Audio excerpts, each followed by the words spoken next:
ఓం గం గం గం గణాధిపతియే నమ. ఓం విశ్వకర్మనే నమ. ఓం వీరబ్రహ్మణే నమ.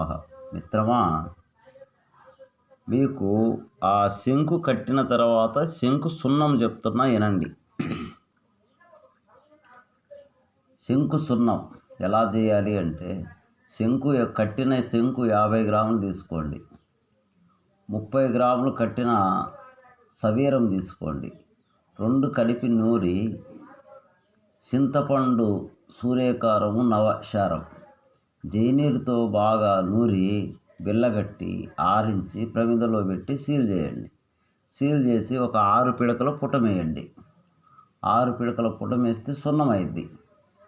ఈ సున్నాన్ని తీసుకొని మీరు రసము కట్టచ్చు, గురువులు చేయొచ్చు, అన్ని విధాలుగా బాగుంటుంది. మీకు సున్న విధానం చెప్తున్నా, ఓకేనా?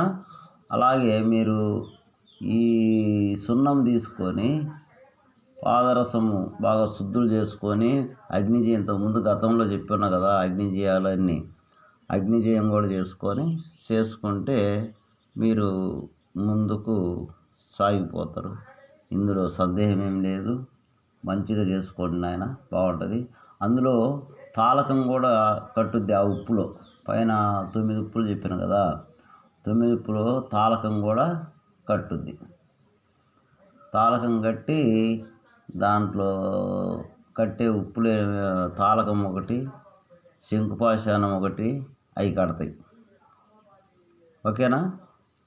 విశ్వకర్మ అవగాహన వీడియోస్ మిత్రమా, ప్రతి ఒక్కళ్ళు కూడా మీరు ఈ చెప్పిన భాగాలు కరెక్ట్గా చేసుకోండి. ముందుకు పోగలుగుతారు. ముందుకు పోయి దాన్ని సాధించుకుంటారు. ఏదైనా మీరు మందు అనేది ఇంపార్టెంట్. మందును ముందు మంచిగా చేసుకోండి. చేసుకున్న తర్వాత మీరు ఆ మందుని తీసుకొని మీ విధానంలో మీరు పోవచ్చు. ఓకేనా మిత్రమా? విశ్వకర్మ అవగాహన వీడియోస్ మిత్రమా.